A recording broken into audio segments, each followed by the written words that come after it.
Hello, my name is Caden. This is Castle Tutelage, your home defense network. I'm talking a little bit about training and what you should be doing for your training exercises. Um, you really need to go to a school that understands that you are a civilian and you need to look at self-defense as a civilian would and not train you like a cop, SWAT, or in the military. All right. It's very important that you know your skill level. You don't have the ability. Most of us don't have ability to go train once a month or quarterly or whatever. Shoot 2 to 1,000 rounds out of a 223.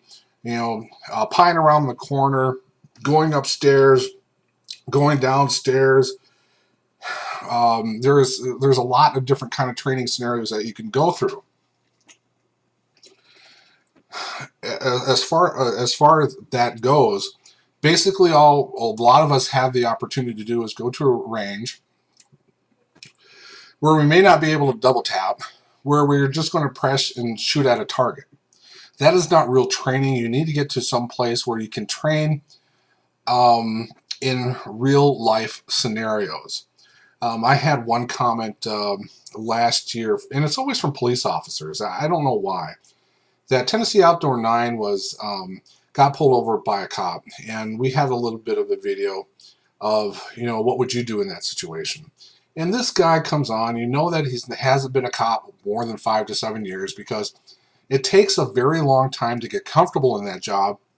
It takes about 10,000 hours before they really master it and see what they're doing.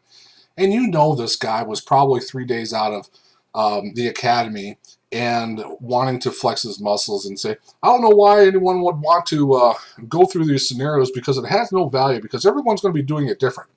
Well, that's the point. The police go through a lot of mock scenarios because if your mind doesn't go there first, your body won't follow. All right?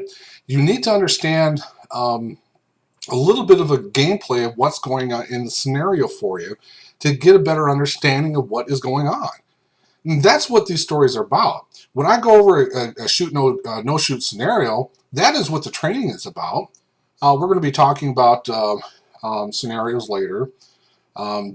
You starting out of the bedroom and going to hear the bump in the night burglar doesn't happen that often. There's the ATM scenario. There was a guy in a Walmart who came up to a little baby, took her out of the shopping basket and held a knife to her throat. Eventually a cop shot him in the head. But what would you do in that scenario? If a random guy at Walmart while you're looking at sausages comes up, takes your 2-year-old daughter out of the cart and holds a knife at her neck, what are you going to be doing? That's not part of the going to the gun range and slowly squeezing the trigger and being a surprise response. You need to go through that, okay?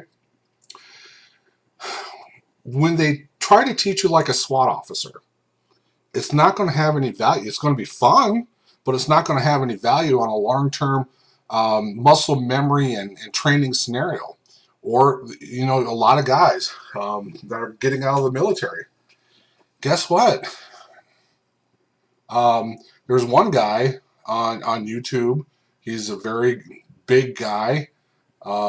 He has a military YouTube name, and he approaches everything like he's still in the military. You can't do that as a civilian.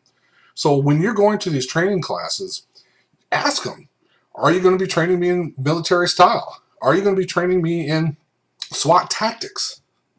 No, you're a civilian. You should be trained in civilian techniques and in plausible principle context scenario training. All right? Yeah, it's fun every once in a while to be like your little tactical ninja, but it's not going to have any long-term value for you in the long run. My name is Caden. This is Castle Tutelage, your home defense network. I hope this helps.